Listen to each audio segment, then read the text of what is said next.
with that, I would like to welcome on stage Professor Markus Pins, our teacher in philosophy. Markus, the floor is yours for handing over the 2025 Commitment Awards.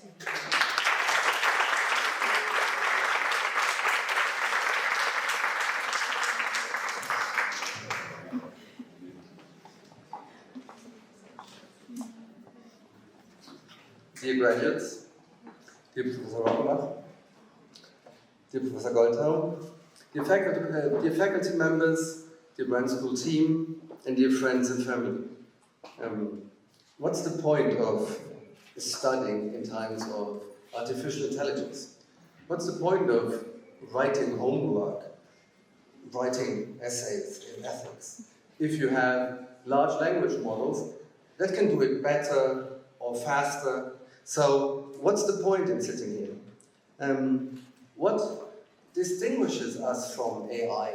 What is distinctive about us if they can do math better than we do? Professor Rockenbach, we both studied mathematics at the University of Bonn, so quite some time ago. I'm shocked how good ChatGPT is at math. So what is left for us? We lost chess. Yeah? So we are no longer the best species on Earth to play chess. We lost Go.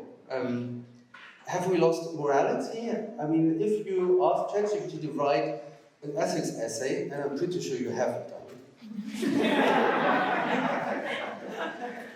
it, can they argue better in favor of universal basic income? Or is this still left to us?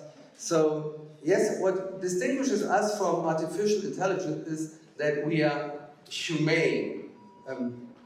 But what does that mean to be humane? What is so special if they can do reasoning and if they know the facts far better than we do? At least if they are trained well and not trained on factual bases that are far from being true.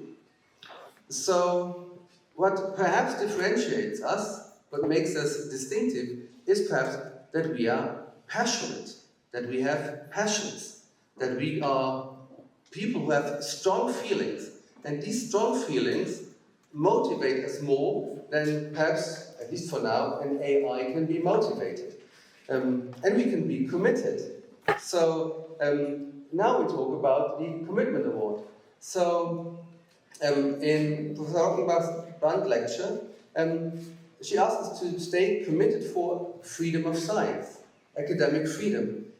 And this fact of being able to being committed is also a task we need to accomplish. We need to stay committed. So I'm very, very happy that today we talk about the Commitment Award. We award the Commitment Award to to three team leaders who are very committed. But being committed is not the only thing we need to do, because you can also be committed for the wrong thing. So being committed is not enough. As you can see at the moment, there are some people out there who are very committed of doing something bad. And they are fast, they are quick. They tell us that they work 24/7, which they kind of do, but for the wrong thing. So if you want to be committed, then be committed for the right thing. And the right thing is to take everybody into consideration. Ethics is for all, and not just for the lucky few. And it is right to give everybody a say, and not only those who are privileged.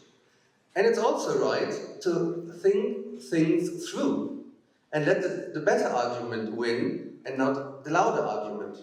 So, I hope that the three projects we award the Commitment Award tonight do exactly that. The Commitment Award is awarded for the 14th time now, this year, so I'm very happy about that. Thanks to Brandt School for hosting this award for 14 years now. Our three award-winning teams receive 1,000 euros each, so it's just a startup money or seed money. But I'm pretty surprised what you can do or what has been done with 1,000 euros in the past. For example, one of last year's Career Award winners has organized a conference for inclusion, an inclusive conference for people with disabilities. And this conference was funded by €1,000, but had an impact that was just enormous. So please give a hand to Ayu.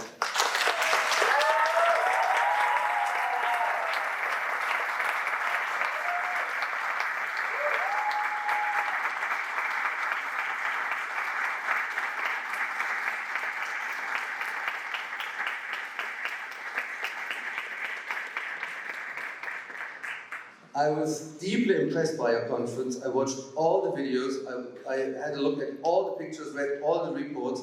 I wish you the best of luck that these €1,000 will be a very, very strong start to whatever leads your career. So congratulations on that.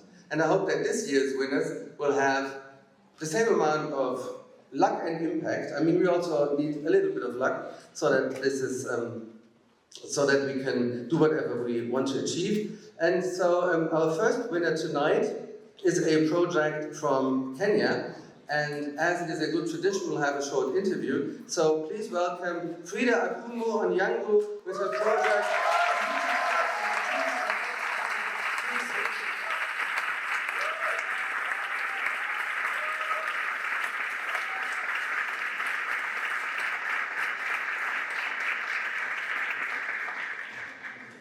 Frida, congratulations on your project.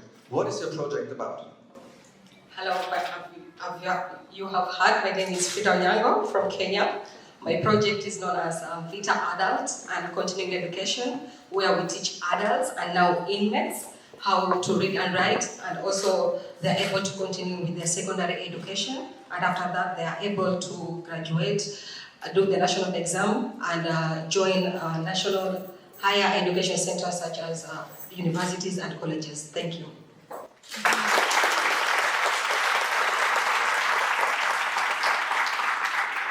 Thank you very much, Frida. You said you teach literacy to adults, and then you changed course a little bit, or you integrated also, you said inmates. How did this come about?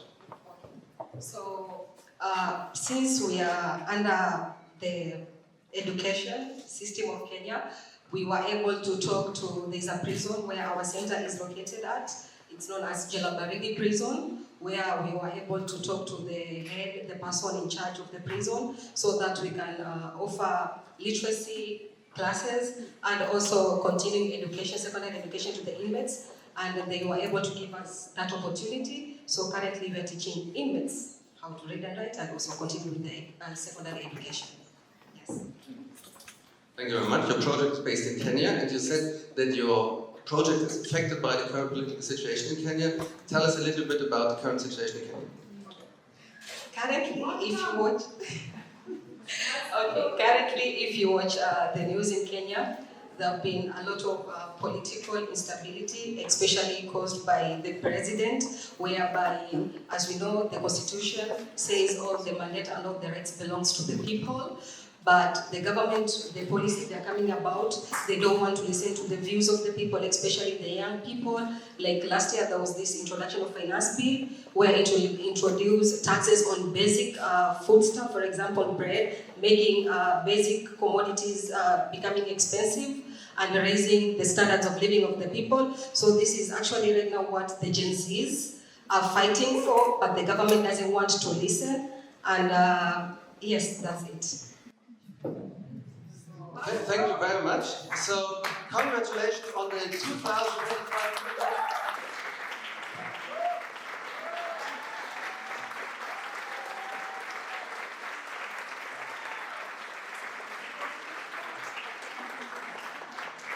Our next project is based in Ghana and hopefully will be based in Afghanistan. Why there is a problem at the moment, we'll hear in a minute. So please welcome Audrey, Ampoma, Boadu, and Tahmina Kakar with the project EcoFlow.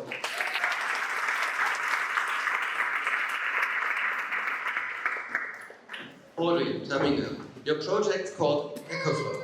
What does EcoFlow mean, and what does EcoFlow stand for? So EcoFlow is basically using reusable materials to make sanitary pads for young girls in Ghana and in Afghanistan. Thank you very much. I think that this is now the 5th Commitment Award project that has something to do with sanitary pads or female hygiene. So I'm pretty sure that this is still a very big issue worldwide, and I'm pretty sure we'll have more projects to come, so good luck for your project. And you start in Ghana, right? So what do you do in Ghana? So in Ghana, we take the reusable pads from companies like ATL and GTP, that's Ghana Textiles Company, and then we sold them into reusable sanitary pads, and then we go to the communities in the Volta region specifically, and then we distribute it to the young girls there.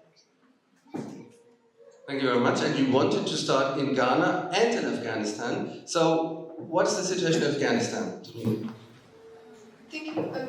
Currently, as you know, that the current government is not in favor of supporting the projects for female. So that's why, and I can also not go to my country currently. That's the two main reasons that I couldn't start it. And also, as we were starting, we needed to a strong commitment from the government. But I don't have it currently, so I'm hoping that in the near future I will convince them for giving us the permit to start this project and approving our company. So yeah, I'm hoping for this. Thanks. Thank you very much. We share the same hope. I mean, the Brandt School and the Erfurt School of Public Policy, as it used to be called, had always strong connections to Afghanistan. We had a lot of students from Afghanistan. So yes, let's hope that the circumstances will allow your projects to grow also in Afghanistan. So the Commitment Award 2025 to the project EcoFlow, Audrey and Tahmina.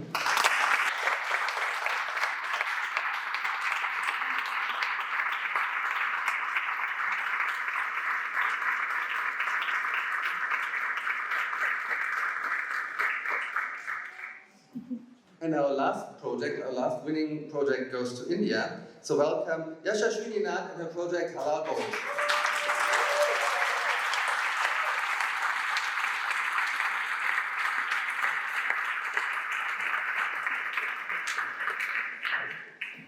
Halal Bowl, what does that mean? It's Halla Bowl, so it's basically speaking out loud. Like its literal translation is speaking out loud. What do you speak out loud for? So my project is around sexual harassment and sexual abuse prevention. As we all know, it's a big issue, especially in India and also all over the world. So what I aim to do is I aim to develop content around sexual abuse, sexual assault, harassment prevention. And through the Education Department of India, I plan to integrate it into the school curriculum. To integrate it into the school curriculum. I mean, that's quite a challenge. Sounds very, very good. I'm pretty sure that all Brandt School teachers would love to see that happen. Because it's not only about providing things like teaching materials, it's about changing policies, about changing political institutions. So, how far did you get so far? So I was working in a very underdeveloped state of India called Jharkhand, and I was working in the East Singhbhum district, and over there I had already run a pilot project around this, and the students there, girls, boys, showed a lot of enthusiasm around this, which was, like, to be very honest, it was surprising to me as well, because I was not expecting the students to, open up about such a delicate issue. But because of the success that I got there, now I plan to move the pilot project to 2 more districts in Jharkhand. And because I have already networked there and all my team is working there, so in Jharkhand I don't have an issue, and if it's a success in Jharkhand, I will move to other states and eventually pan-India.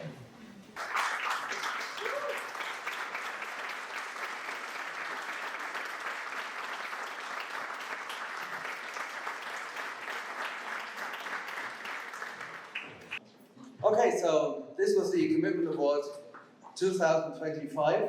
I hope there will be one 2026. so that we can give an applause to you three, as we did today to IDOS and the other projects. Where the other Commitment Award winners, are you all here from last year? Can you come to wave with us, the last year's Commitment Award winners?